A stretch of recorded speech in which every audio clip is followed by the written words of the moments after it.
Yes. So good morning all of you. Let us start with today's lecture. So today we are going to start with a new topic, that is, name of the topic is, Coplanar equilibrium. yes, equilibrium. Correct.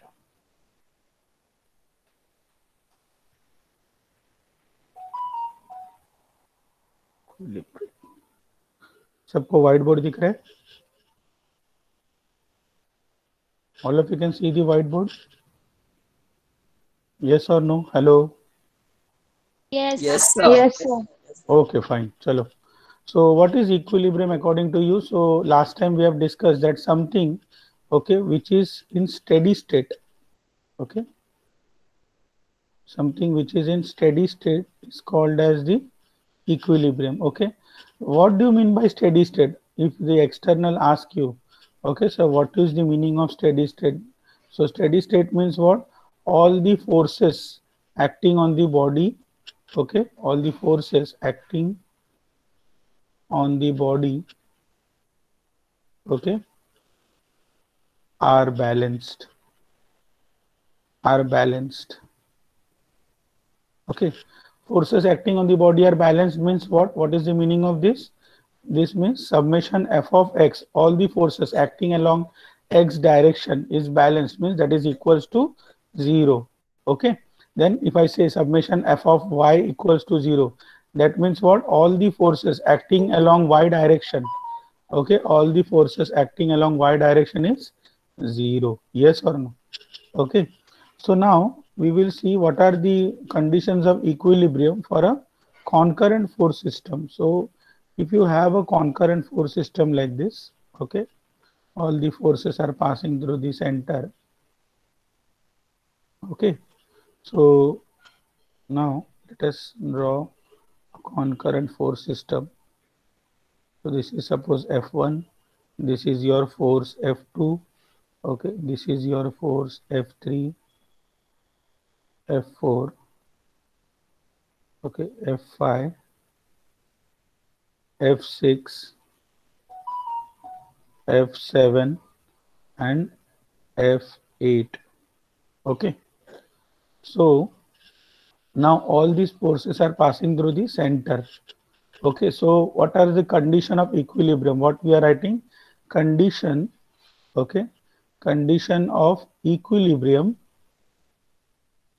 equilibrium for concurrent force system. Concurrent के लिए क्या है condition? So always remember that is summation f of x equals to 0, okay, summation f of y equals to 0, okay, and your resultant force, okay, आपका जो भी resultant r रहेगा, so that is also equals to 0. Okay, so these are the conditions of equilibrium for a concurrent force system. Concurrent के लिए क्या है? f of x 0 रहता है, f of y 0 रहता है, and your resultant r should be 0. Okay, ये समझा सबको? तो अभी नॉन कॉन्करेंट के लिए क्या रहेगा फिर देखते हैं. Let us see what are the conditions of equilibrium for a non concurrent force system. Non concurrent कैसा रहेगा? सपोज एक बीम है, okay, if you have a beam like this, okay, and suppose this beam, you know, you are having some reaction here, reaction RA and reaction RB, ठीक है, and now forces are acting like this. Suppose this is force F1, force F2, okay, at distance of 2 meter, 2 meter and 2 meter, okay, this distance, ठीक है. So now in this case this is your point A and this is your point B, ठीक है. So what are the conditions of equilibrium for non concurrent? देखो ये parallel force system है and this is non concurrent ना, एक point से pass नहीं हो रहा है, बराबर है. So for these conditions of equilibrium are summation f of x is equals to 0, okay, then summation f of y will be equals to 0, okay. और यहाँ पे resultant नहीं रहेगा, यहाँ पे हम लोग क्या निकालते हैं? Moment. Moment about any point on the beam is 0. Like if I say moment about point A, okay, So I will write summation moment about point A is equals to 0.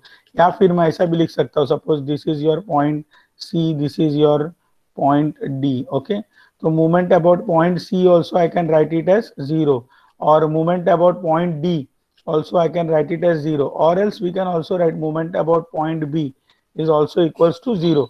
मतलब ये बीम पे हम लोग किधर भी अगर moment लेते so that will be equals to 0. Yes or no? So is this clear? Is it clear to all of you? Yes or no? Bolo. Yes, sir. So now onwards, whenever you see concurrent force system, तो आपको ये conditions of equilibrium use करना है. And for non-concurrent force system, okay, conditions of equilibrium are, these are for the non-concurrent force system. Okay, non-concurrent. See, non-concurrent. Sorry.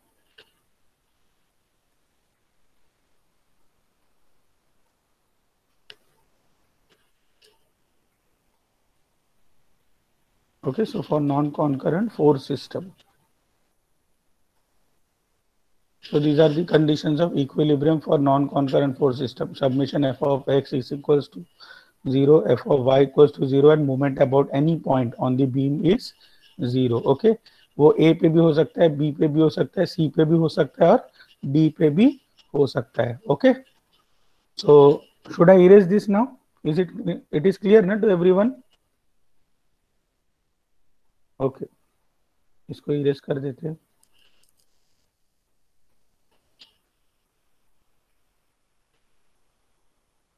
Okay, fine. So now after this, yesterday we have discussed some sine rule. Do you remember that? What was that rule? Yes. Sine rule क्या था?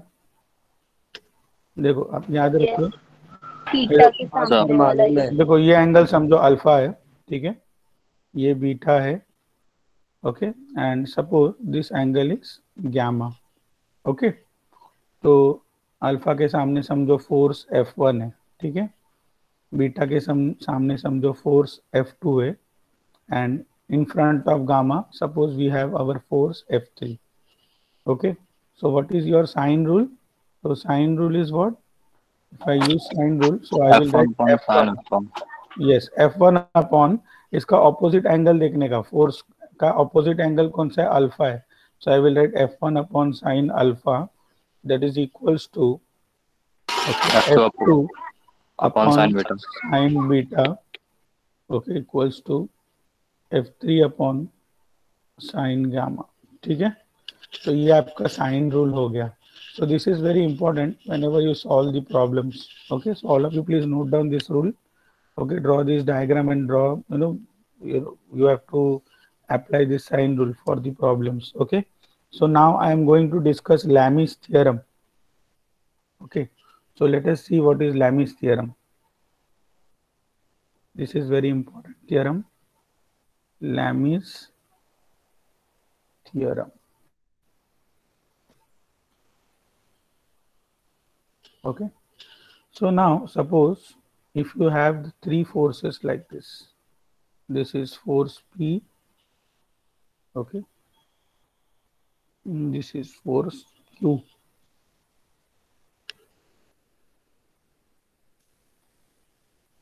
just so that suppose your forces are like this, this is force P and this one is your force Q. Okay,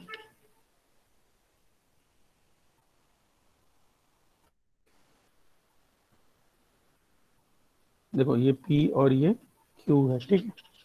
Now if you suppose if you have one more force, okay, इसका जो reaction रहेगा resultant, so you know that resultant will be in between, बराबर है ना, दोनों के बीच में से पास होएगा, correct.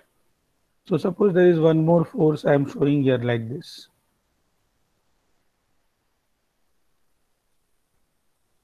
देखो ये फोर्स समझो R है, ठीक है. So now what we will do, suppose आपका P और R के बीच में, okay, angle is alpha. Q and R के बीच में angle is beta, okay, and P and Q के बीच में एंगल इज गामा, ओके। तो अल्फा बीटा गामा ये एंगल हम लोग ने लिया है, ठीक है। तो अभी हम लोग इसमें क्या करेंगे, सबसे पहले आपको अभी कितना फोर्स दिख रहा है, 3 फोर्स दिख रहा है, बराबर है। So first what we will do, whenever you have these two forces P and Q, okay, तो हम लोग क्या करते हैं, इसके बीच में से एक रिजल्टेंट बनाएंगे, बराबर है कि नहीं। मैंने आपको बताया था, आपका जब भी दो फोर्स रहेगा ऐसा P और Q, हम लोग क्या Yes, करेंगे, sir. हाँ, तो हम लोग इसमें से एक रिजल्टेंट फोर्स बनाएंगे, ओके। तो यहाँ से बीच में एक रिजल्टेंट आप बना लो, तो ये अपना R रहेगा, बराबर है कि नहीं, बोलो। अभी ये समझो अपना रिजल्टेंट फोर्स हो गया P और Q के बीच में, दैट इज योर R, मतलब इसका जो ऑपोजिट रिएक्शन रहेगा वो R उल्टे डायरेक्शन में हम लोग ले रहे हैं, ठीक है। अभी क्या करो, जैसे ही आपका ये 3 फोर्स बन गया, P Q हो गया, तो हम लोग क्या करेंगे, पैरेललोग्राम कंप्लीट करेंगे, ओके। तो इसको पैरेलल बनाओ, एक लाइन ऐसा, ओके। देखो Q को पैरेलल बनाए, और एक कौन सा, इसको पैरेलल बनाओगे, इसको पैरेलल बनाओ, P को पैरेलल बनाओ, ठीक है। देखो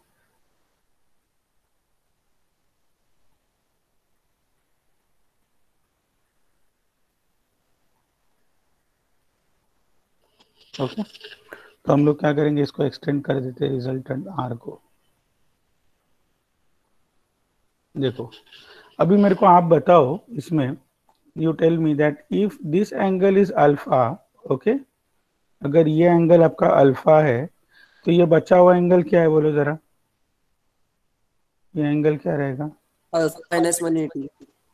alpha minus 180 minus 180 minus 180 alpha. minus alpha. 180 minus alpha हाँ, मतलब वही चीज. Correct correct correct, 180 minus alpha, ठीक है।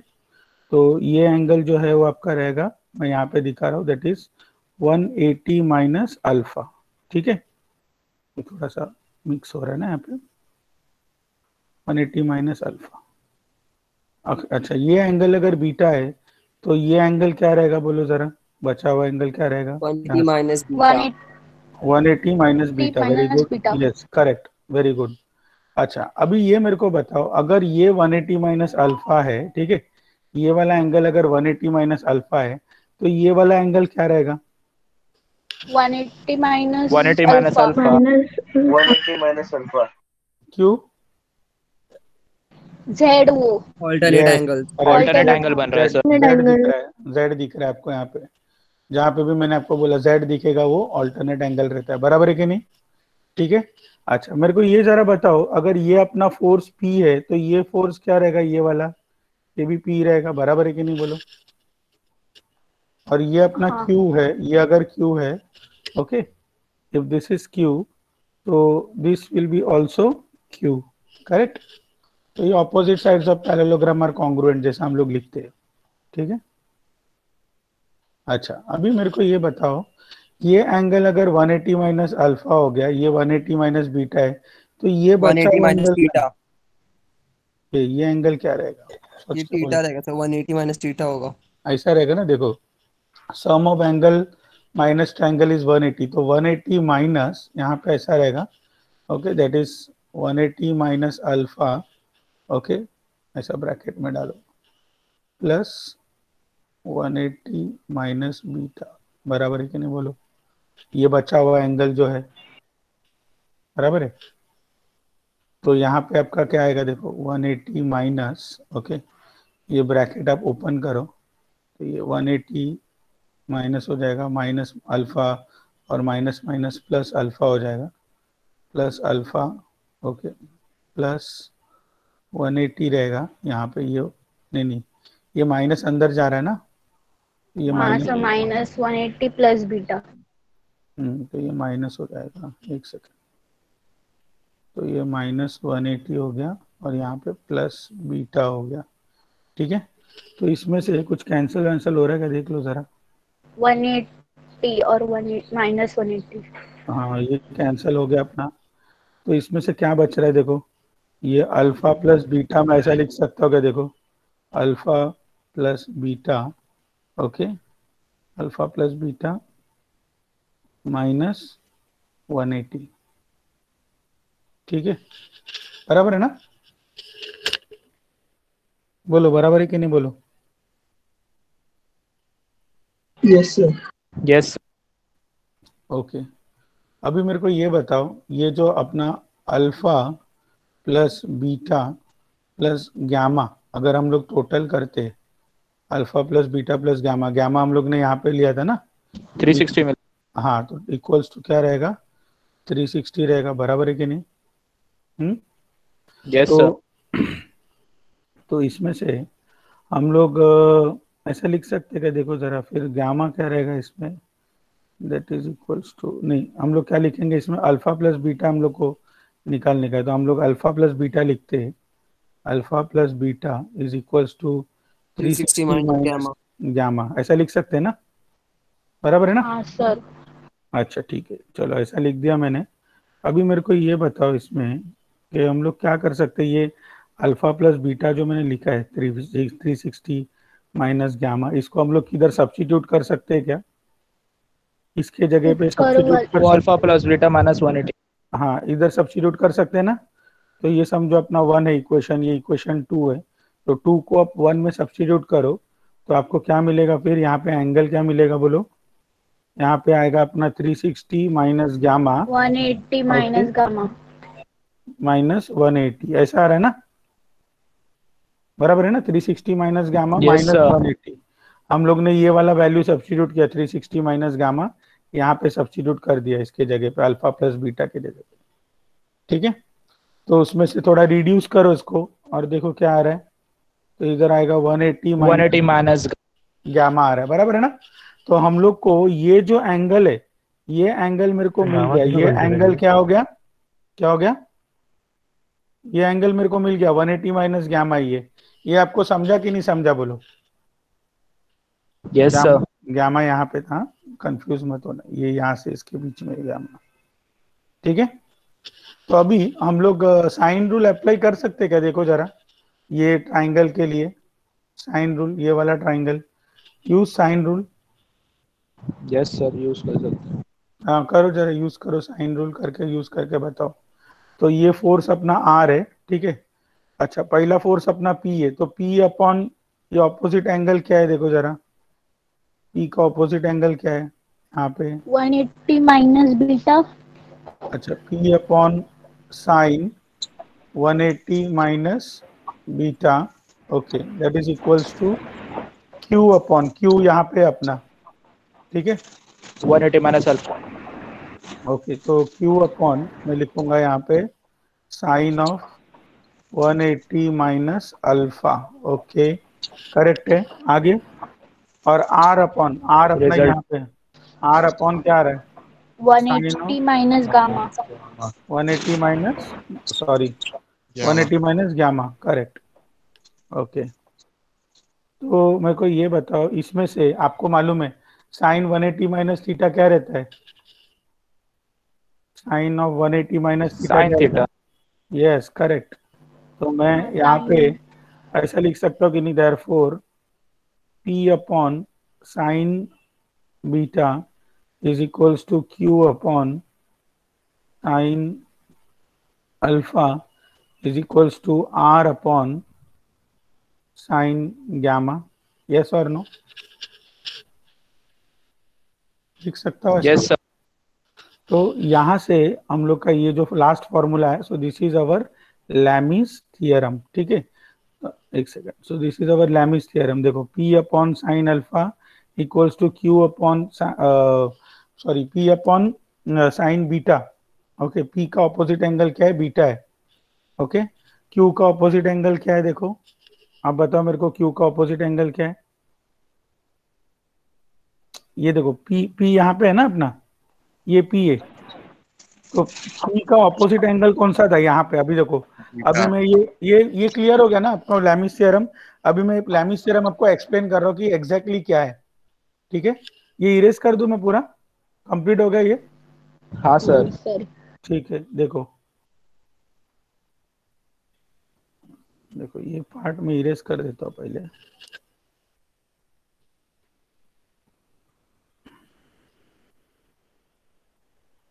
तो सर ये लैमिस, डेरिवेशन एग्जाम में आएगा? हाँ ये आता है इसलिए मैंने करा है आपको। ठीक है, तो ये आपका फोर्स, ये एक फोर्स हो गया, ये एक फोर्स हो गया, ठीक है, और ये एक फोर्स हो गया। आज के बाद में कभी भी आपको तीन फोर्स दिखाना, ओके, और ये तीन फोर्स कैसा होना चाहिए, कॉन्करेंट होना चाहिए, एक ही पॉइंट से पास होना चाहिए, ठीक है, और ये इक्विलिब्रियम में है समझो, ठीक है। So now suppose this is your force F1, okay, तो F1 का ऑपोजिट एंगल समझो क्या है, अल्फा है, ठीक है। ये अपना फोर्स समझो, नेक्स्ट फोर्स जो है ये फोर्स है अपना F2, ठीक है। तो F2 का ऑपोजिट एंगल क्या है समझो, तो ये मैं ग्रीन में बनाता हूँ, F2 फोर्स का ऑपोजिट एंगल है बीटा, ठीक है।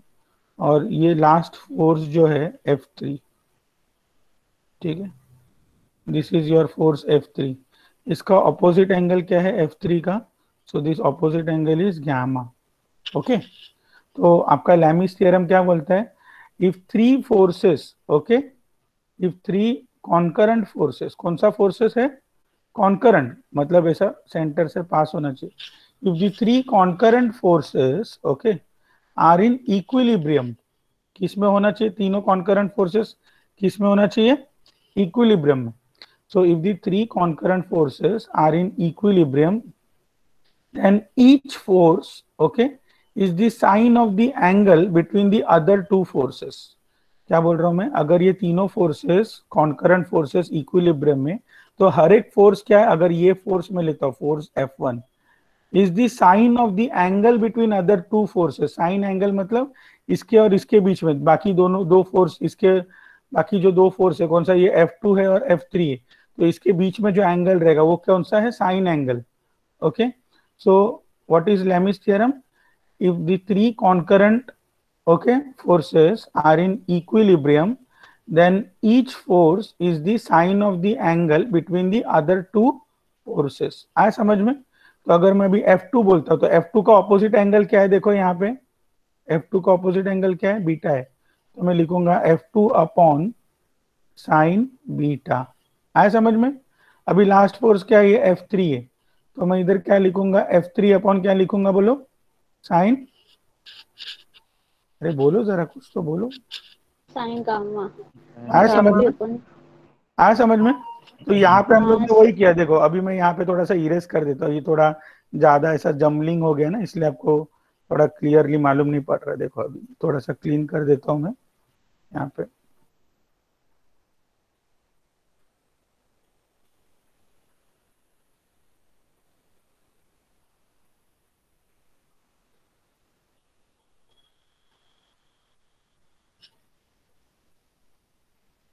अभी पूरा निकाल दिया मैंने। और लास्ट में जो अभी सॉल्यूशन आया ना हम लोग का, वो देखो, अभी आपको कंफ्यूजन नहीं होएगा इसमें।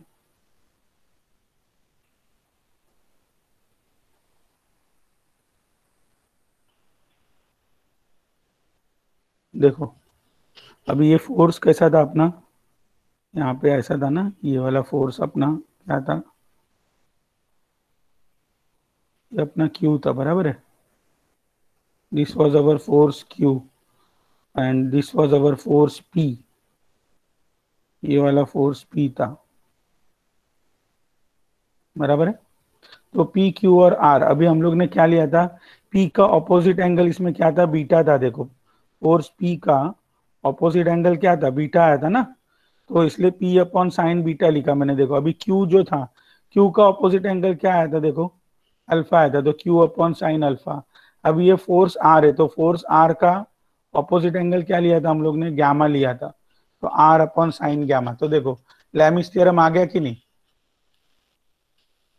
ठीक है। तो ये आपको ओरल एग्जाम में भी पूछ सकते हैं, व्हाट इज लैमिस थ्योरम।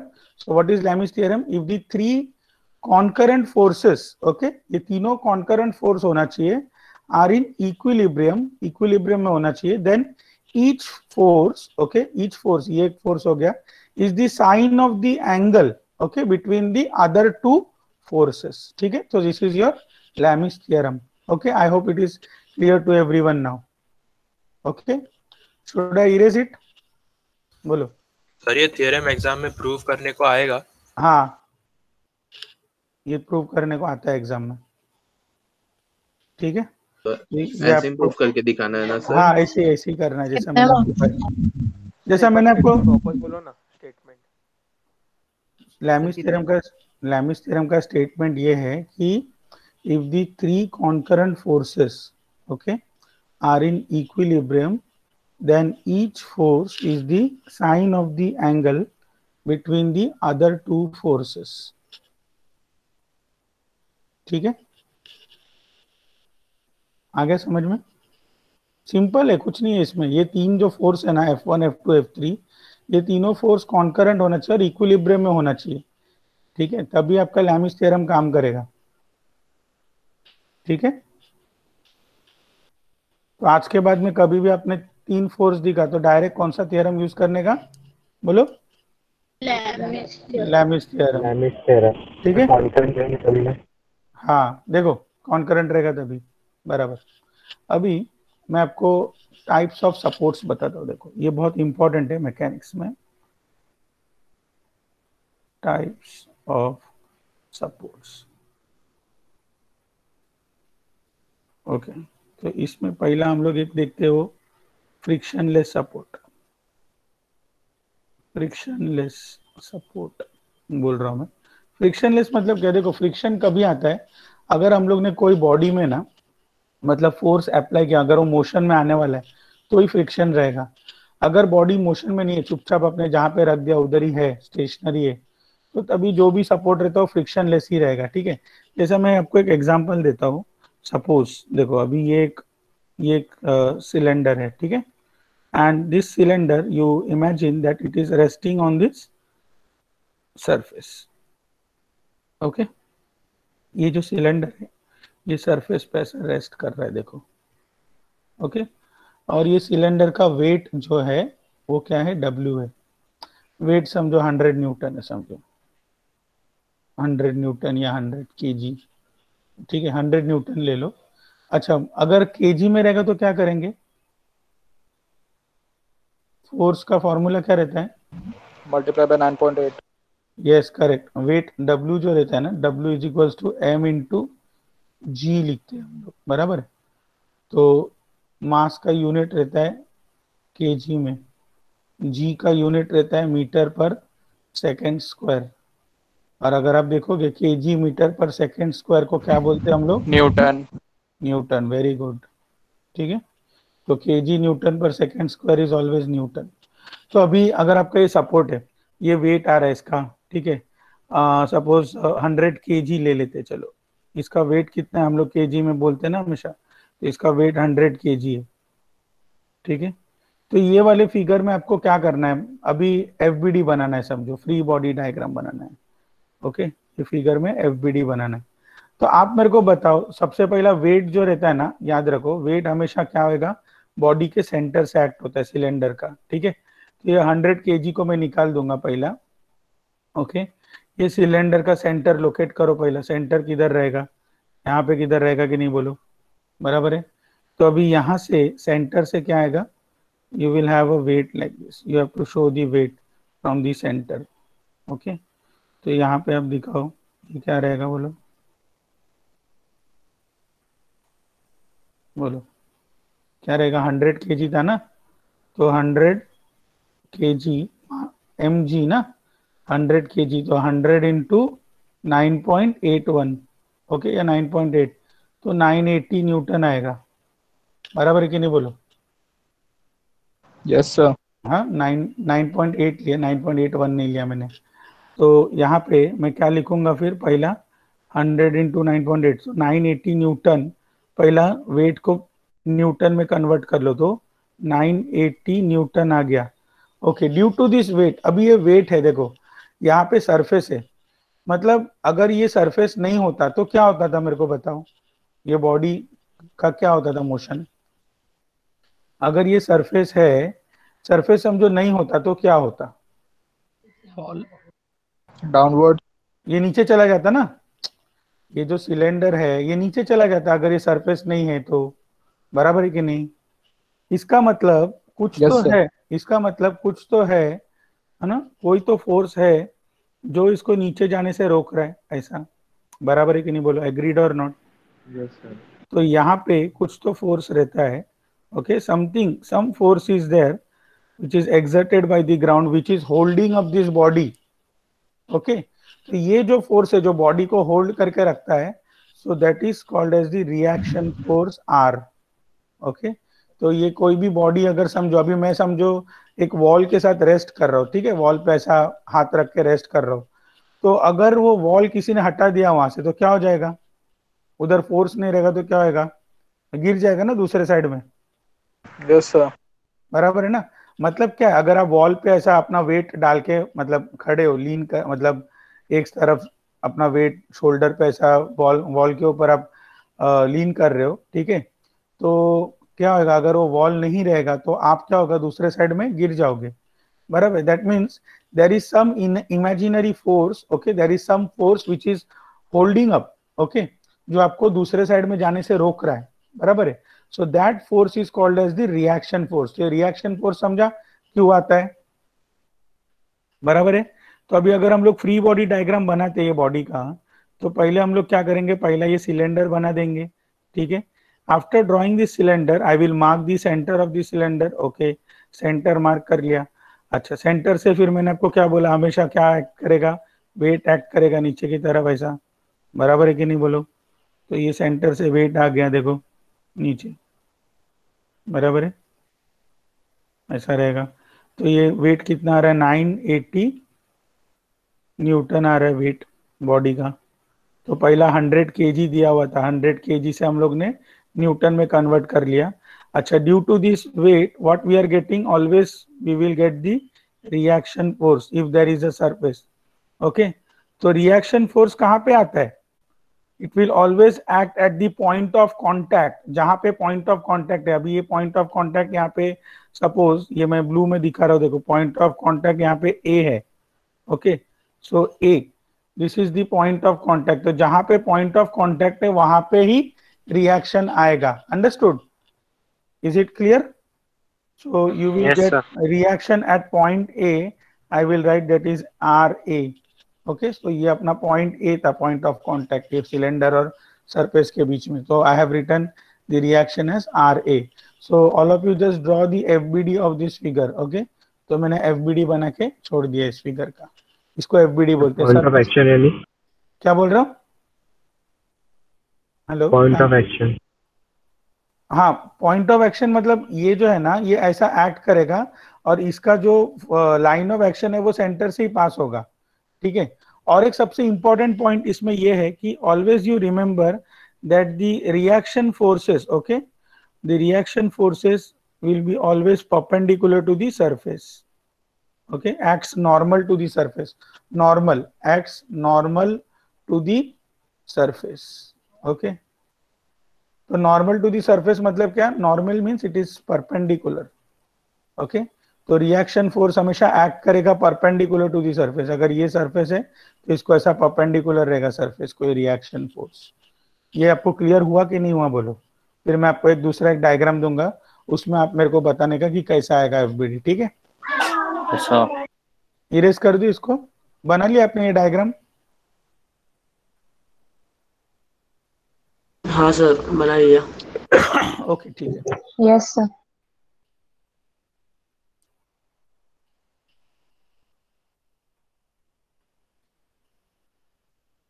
देखो अभी एक डायग्राम देता हूं मैं आपको। ये सपोज एक सिलेंडर है ऐसा, ठीक है, और यहाँ पे ये सिलेंडर ऐसा वॉल के अंदर है, इधर एक वॉल है, इधर एक वॉल है,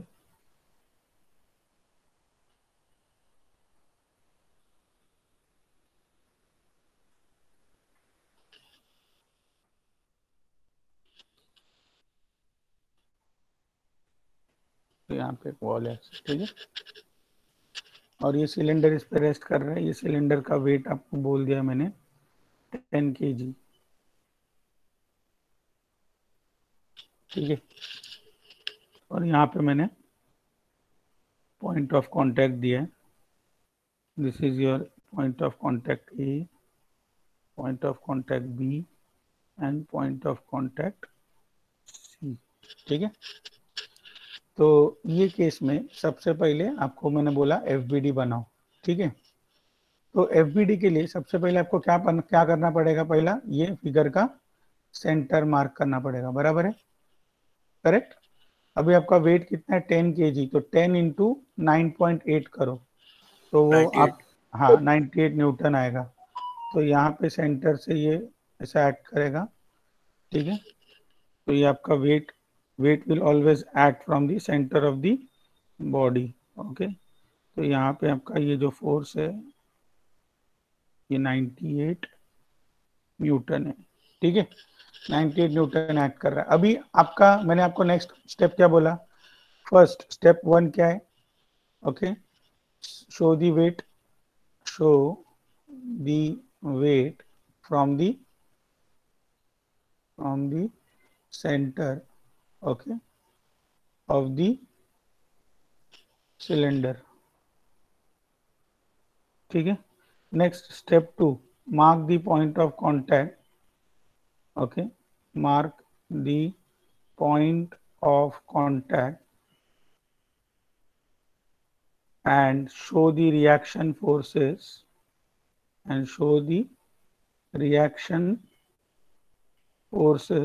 okay, from the point of contact,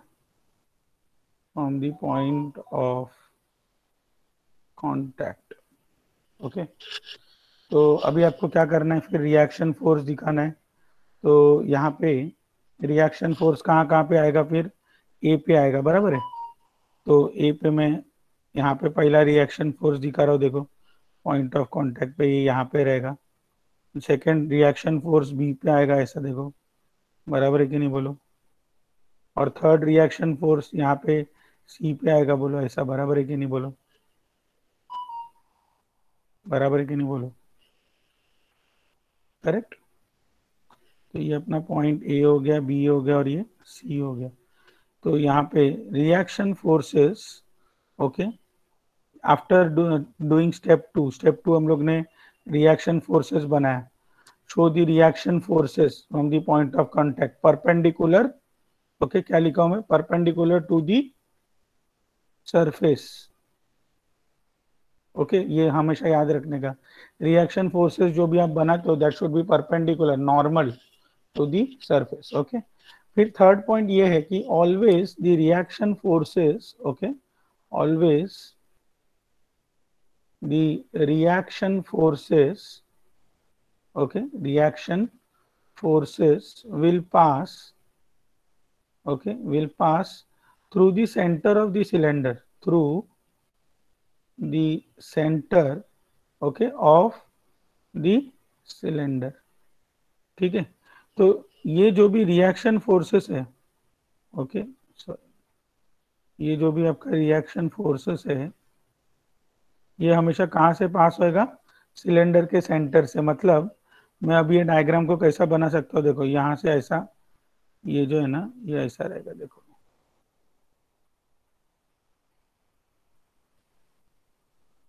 ये ऐसा आएगा। मतलब ये क्यों बना रहा हूं मैं, ये पास क्यों हो रहा है, लाइन ऑफ एक्शन की वजह से। ये क्यों पास हो रहा है, line of action of force की वजह से, आया समझ में। तो हम लोग ऐसा दिखा सकते हैं कि this forces are passing from the centre of the cylinder, ऐसा। बोलो बराबर है कि नहीं, अग्रीड और नॉट, आया समझ में। तो all the forces will pass from the centre of the cylinder, is it clear, अरे बोलो, Yes, Yes, sir. sir. ठीक है, Yes, sir. Okay fine. चलो, तो ये आपका कॉन्सेप्ट अभी पूरा क्लियर हो गया। अभी आपको पूरा मालूम है इक्विलिब्रियम में कैसा एफबीडी बनाने का, क्या करने का। मैं अभी आपको एक प्रॉब्लम देता हूँ, तो आप मेरे को उसमें बताओ कि कैसा फाइंड आउट करने का सॉल्यूशन, ठीक है।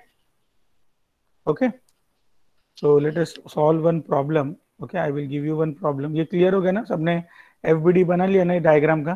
तो इसका एफबीडी कैसा आएगा, मैंने आपको लास्ट, ये सरफेसेस को निकाल दो और ये सिलेंडर बना के सिर्फ आपको क्या दिखाना है इसमें एफबीडी में, ये सेंटर से पहला वेट रहेगा, बराबर है। फिर यहाँ पे एक फोर्स रहेगा ऐसा, यहाँ पे एक फोर्स रहेगा ऐसा, ओके, और यहाँ पे एक फोर्स रहेगा ऐसा, ठीक है। तो ये फोर्स समझो F1 हो गया, F1 F2 और ये F3, ये FBD हो गया सिलेंडर का 100, ये 98 न्यूटन वेट है इसका। ठीक है, सिंपल है, कुछ नहीं है। जहाँ जहाँ पे पॉइंट ऑफ कांटेक्ट है एक एक फोर्स दिखा दिया, और ये फोर्स का लाइन ऑफ एक्शन हमेशा ये सिलेंडर के सेंटर से पास होएगा, ये F1 F2 F3 का, समझे कि नहीं? फोर्स का लाइन ऑफ एक्शन कहाँ से पास होएगा? सिलेंडर के सेंटर से। ठीक है, चलो इसको इरेज कर देते, एक प्रॉब्लम करेंगे तो आपको पूरा क्लियर हो जाएगा ये।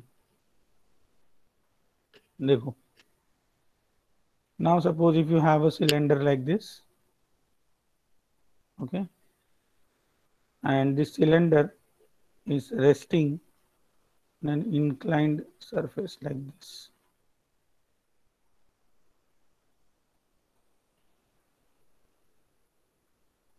देखो, उसके पहले आपको एक कॉन्सेप्ट बताना पड़ेगा मेरे को। इसमें है ना, सपोज कोई भी एक इंक्लाइंड सरफेस है ऐसा, ठीक है, और ये इंक्लाइंड सरफेस के ऊपर एक ऐसा बॉक्स है समझो। देखो, ऐसा कोई बॉक्स है इंक्लाइंड सरफेस पे, ठीक है।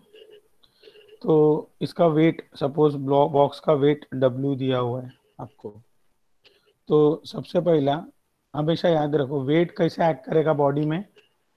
Weight will always act from the centre downward direction में, ऐसा एक्ट करेगा ना वेट, नीचे के डायरेक्शन में। देखो, वेट का जो डायरेक्शन है वो ऐसा बॉडी के सेंटर से एक्ट करेगा और ऐसा नीचे के डायरेक्शन में जाएगा। So this is the weight of the body.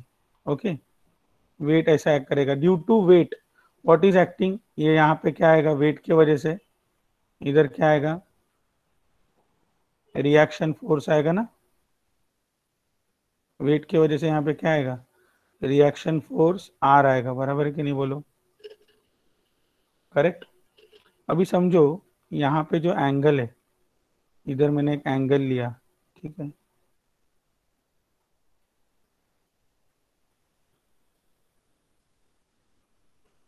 देखो ये एंगल समझो क्या है? थीटा है, ठीक है। तो यहाँ पे अगर एंगल थीटा है तो यहाँ पे एंगल क्या रहेगा? ये आप निकाल सकते हो क्या? बताओ, निकाल पाओगे क्या?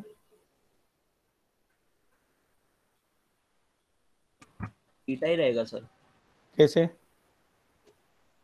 सर इंक्लाइन प्लेन में सर मैं 12th में जब भी करे थे तो भी ये जो यहाँ पे एंगल थीटा बनता था तो इधर पे ही लेते थे। बट क्यों? उसका रीजन कुछ है क्या? इसका रीजन तो नहीं पता। Yes sir. रीजन मालूम रहना चाहिए ना, बिना रीजन का कैसे चलेगा? देखो, यस सर। यहाँ पे देखो, एक थोड़ा अपन ट्राई करेंगे, आता है कि नहीं आता है देखेंगे, ठीक है। देखो यहाँ पे अगर एंगल थीटा है, तो इसको हम ऑल्टरनेट थोड़ा एंगल से सर वो भी थीटा बन जाएगा। कैसा? ब्लू लाइन बनी है ना कौन सा? सर, वो जो ब्लू लाइन बना है ना अपने दो, अभी ऊपर एक छोटा वाला। देखो, एक चीज, दो तीन टेक्निक है, मतलब आप कैसे भी करके फाइंड आउट कर सकते हो।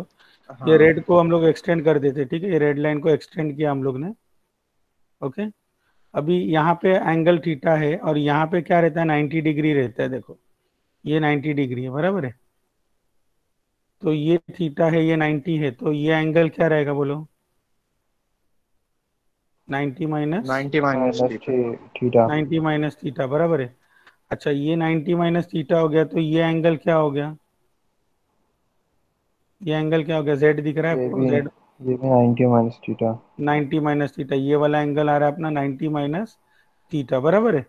तो ये अगर एंगल 90 माइनस थीटा है और ये 90 डिग्री है ना, ये देखो सरफेस के साथ ऐसा 90 डिग्री है, तो अगर ये एंगल 90 माइनस थीटा हो गया, बराबर है, तो ये एंगल क्या होगा? फिर थीटा होगा ना, थीटा होगा।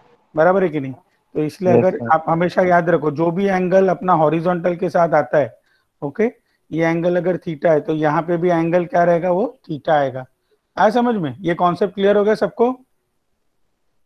जो भी एंगल हॉरिजॉन्टल के साथ आता है, ठीक है, तो वही एंगल आपका वर्टिकल के साथ आएगा। जैसा ये अगर एंगल देखो, इधर अभी मैं इसको थोड़ा इरेज कर रहा हूँ, तो अगर यहाँ पे एंगल येलो कलर में बनाते हैं। देखो यहाँ पे अगर एंगल अपना है, ओके, ये एंगल अगर थीटा है, दिख नहीं रहा है ना, ये येलो, ग्रीन लेते हैं। यहाँ पे अगर एंगल थीटा है तो यहाँ पे भी एंगल वर्टिकल के साथ क्या आएगा, एंगल थीटा आएगा। आया समझ में कैसे आ रहा है, पता चला सबको? ये 90 माइनस थीटा हो गया तो ये एंगल भी क्या हो जाएगा, 90 माइनस थीटा है, और ये परपेंडिकुलर है, टोटल 90 डिग्री है। ये जो मैंने एक वर्टिकल लाइन बनाया ऐसा, ओके, ये वर्टिकल लाइन जो है ऐसा और ऐसा, देखो ये ऐसा है, बराबर है। इसमें से ऐसा ये लाइन हम लोग ने ऐसा बनाया, तो एक्चुअली मैं क्या बोल रहा हूँ कि ये टोटल 90 है ना, इसमें से ये एंगल अपना 90 माइनस थीटा हो गया, तो ये बचा हुआ एंगल क्या रहेगा, फिर ये एंगल थीटा रहेगा। तो यहाँ पे हम लोग को एंगल थीटा मिल गया। तो जो भी एंगल अपना हॉरिजॉन्टल के साथ रहता है वही एंगल वर्टिकल के साथ बनता है यहाँ पे। ये समझा कि नहीं समझा सबको, बोलो कुछ डाउट है? हेलो, नहीं सर, समझा। ओके ठीक है। नहीं मतलब क्या, नहीं समझा कि समझा? समझा सर, समझा। डाउट वाला नहीं सर। ठीक है, देखो तो अभी हम लोग क्या करेंगे ये एक डायग्राम बना रहा हूं मैं। तो यहाँ पे और यहाँ पे मैंने ऐसा ये बनाया, सरफेसेस बनाया, ठीक है, और यहाँ पे मैंने एक एंगल दिखाया। देखो ये एंगल हो गया अपना 30 डिग्री और ये एंगल हो गया समझो 40 डिग्री, ठीक है। और ये सिलेंडर का वेट मैं बोल रहा हूँ, इसका वेट दिया हुआ है, दैट इज 10 kg, ओके। तो मैं आपको क्वेश्चन में क्या बोल रहा हूँ, this cylinder is resting on a surface, inclined surface, okay. Question क्या है, find the reaction, okay, find the reaction at the point of contact, ठीक है, ये आपका क्वेश्चन है। तो you have to find what, you have to calculate the reaction force at the point of contact. तो सबसे पहले आप क्या करोगे ये क्वेश्चन में, first you mark the point of contact, this is your point of contact A, okay, and this is your point of contact, बोलो, B, ठीक है। Then after that what you will do, you mark the centre of the cylinder, okay, centre mark कर दिया मैंने, ठीक है। Centre mark करने के बाद हम लोग क्या करेंगे, सेंटर से मैंने आपको पहला क्या बोला, वेट दिखाने का। तो सेंटर से आप यहाँ पे जाओ, ऐसा पहला वेट दिखा लो, weight is acting from the center of the cylinder like this, yes or no? तो 10 kg दिया, 10 इंटू 9.8 करो, कितना हो गया, 98 न्यूटन, बराबर है कि नहीं, बोलो? Yes sir. ठीक है, 98 न्यूटन आ गया। अच्छा, इसके बाद में हम लोग क्या करेंगे, always draw the reaction force from the point of contact, ठीक है। तो हम लोग जो भी पॉइंट ऑफ कांटेक्ट है, यहाँ पे हम लोग क्या दिखा रहे, रिएक्शन फोर्स दिखा रहे। देखो पॉइंट ऑफ कांटेक्ट पे हम लोग क्या कर रहे, we are showing the reaction forces. तो यहाँ पे एट पॉइंट ए एक रिएक्शन रहेगा, okay, that is your reaction force at A is R A, ठीक है।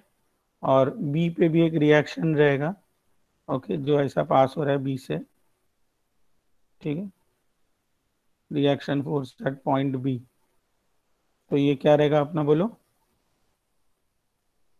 बोलो, आर बी, ठीक है।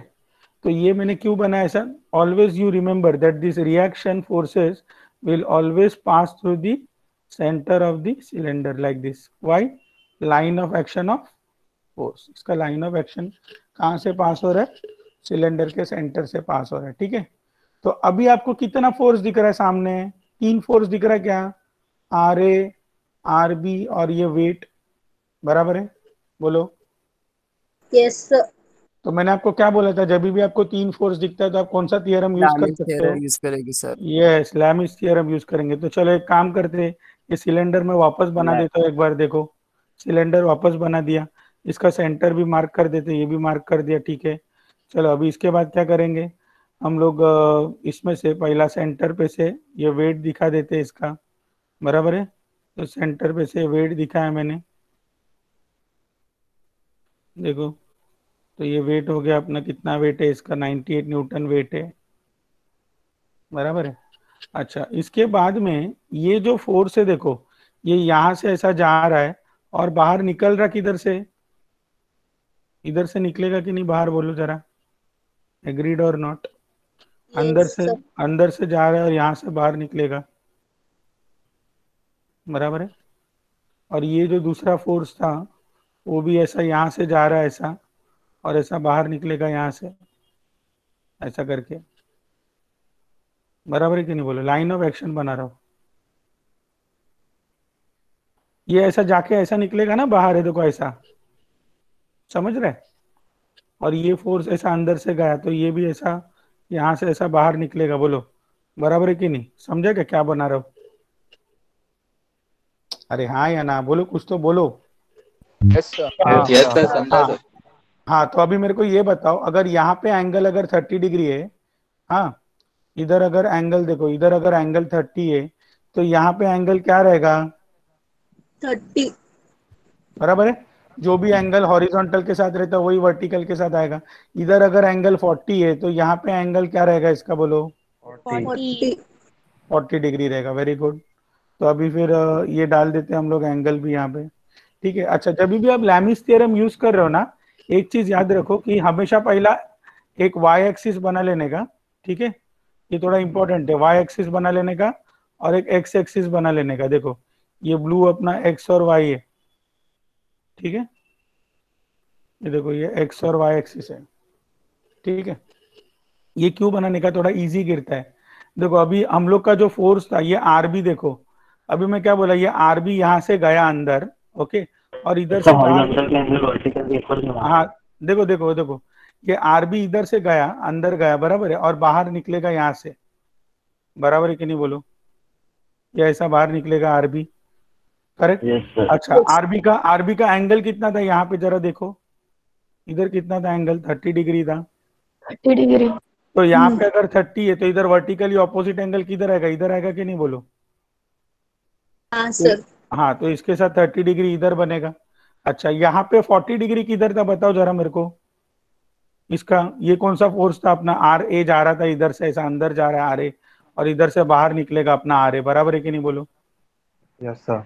बराबर है, ये अपना आर ए था। तो आर ए इधर से अंदर गया, ओके, और यहाँ से बाहर आएगा, ये आर ए हो गया अपना, ठीक है।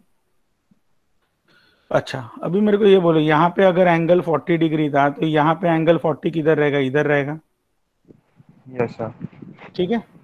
तो अभी हम लोग क्या करेंगे, लैमिस थ्योरम यूज करने के लिए ना मेरे को 3 फोर्स चाहिए। देखो मैं अभी इसको थोड़ा निकाल देता हूँ, ये निकाल दिया मैंने, ठीक है, ये अभी मेरे को जरूरत नहीं है इसका, ये मैंने निकाल दिया, ये निकाल दिया, ठीक है, इसको निकाल दिया। देखो देखो अभी देखो, ये सब निकाल दिया। मतलब आप यहाँ पे देखो, अब आर ए यहाँ से जा रहा था और यहाँ से निकला, आर बी इधर से गया और बाहर निकला, ठीक है। और ये 98 न्यूटन जो है इधर से नीचे की तरफ हम लोग दिखा सकते हैं कि ये 98 न्यूटन ऐसा ऊपर से जा रहा है और नीचे ये 98 न्यूटन है, बराबर है। देखो यहाँ पे थोड़ा सा क्लीन कर दिया डायग्राम मैंने।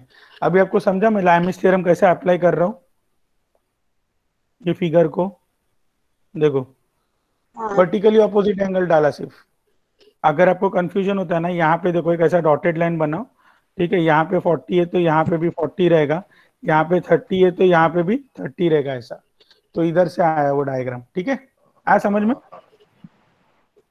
समझा कि नहीं समझा, बोलो? ये और ये आर बी, ठीक है। तो अभी लैमिस थ्योरम के लिए मेरे को क्या चाहिए था? फोर्स जो है उसका बाकी के 2 फोर्स के बीच में एंगल चाहिए, बराबर है। तो बाकी का 2 फोर्स मतलब कैसा? अभी आर ए निकालने का है, तो बाकी का 2 फोर्स कौन सा है? एक आर बी है और दूसरा 98 न्यूटन है, बराबर है कि नहीं? अरे बोलो कुछ तो, यस नो? हाँ सर, Yes, sir. 150 हाँ, तो मेरे को कौन सा एंगल चाहिए? अगर मेरे को आर ए निकालने का है तो मेरे को इसके और इसके बीच में एंगल चाहिए कि नहीं चाहिए, बोलो हाँ या ना? हाँ सर। Yes, sir. हाँ सर. तो अभी ये अगर एंगल 30 है तो बचा हुआ एंगल कितना हो गया? 180 माइनस 30 करो, 30. 150. 150. 150। 150 डिग्री आ रहा है, बराबर है। अच्छा, अगर ये एंगल 40 है तो ये बचा हुआ एंगल कितना है बोलो जरा यहाँ पे? 140. 140. 140 श्योर? ओके ठीक है। अच्छा, और ये 98 है तो ये टोटल एंगल अभी 30 + 40 कितना हो गया टोटल? 70 डिग्री, बराबर है। तो अभी हम लोग लैमिस थ्योरम अप्लाई करते हैं। तो लैमिस थ्योरम में पहला फोर्स आर ए ले लो, आर ए अपॉन क्या रहेगा using Lami's theorem? R A upon sine 150 equals to next force क्या है अपना R B, R B upon sine क्या आएगा 140. 140। Very good. नेक्स्ट क्या आएगा 98 अपॉन साइन 70। Very good. तो इसमें से आप आर ए निकाल सकते हो क्या? आर ए लेने के लिए ये और ये इक्वेशन लो, आर बी लेने के लिए ये और ये इक्वेशन लो, ठीक है? हाँ सर। Yes sir. तो आर ए निकालो और आर बी निकाल के मेरे को बताओ कितना आ रहा है, बोलो।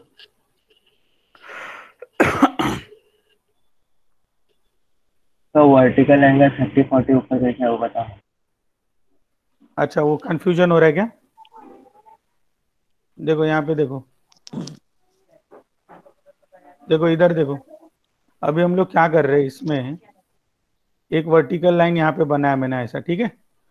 तो अभी आप ही मेरे को बताओ ना, यहाँ पे अगर एंगल 30 डिग्री है इधर ये जगह पे, ठीक है? तो इधर मैं एक हॉरिजॉन्टल लाइन भी बना लेता हूँ। देखो ऐसा एक हॉरिजॉन्टल लाइन बनाया, ठीक है? तो वर्टिकली अपोजिट एंगल मतलब समझते हैं आपको? इधर एंगल किसके साथ बना रहा है? वाई एक्सिस के साथ बना रहा है ना? ये वाई एक्सिस के साथ एंगल है ना? आया ना? यस बोलो कुछ। तो इधर अगर एंगल यहाँ पे, तो इधर भी एंगल वाई एक्सिस के साथ बनेगा कि नहीं बनेगा? तो ये वर्टिकली मतलब ये एंगल 30 है तो ये एंगल भी क्या रहेगा? 30 रहेगा, ठीक है?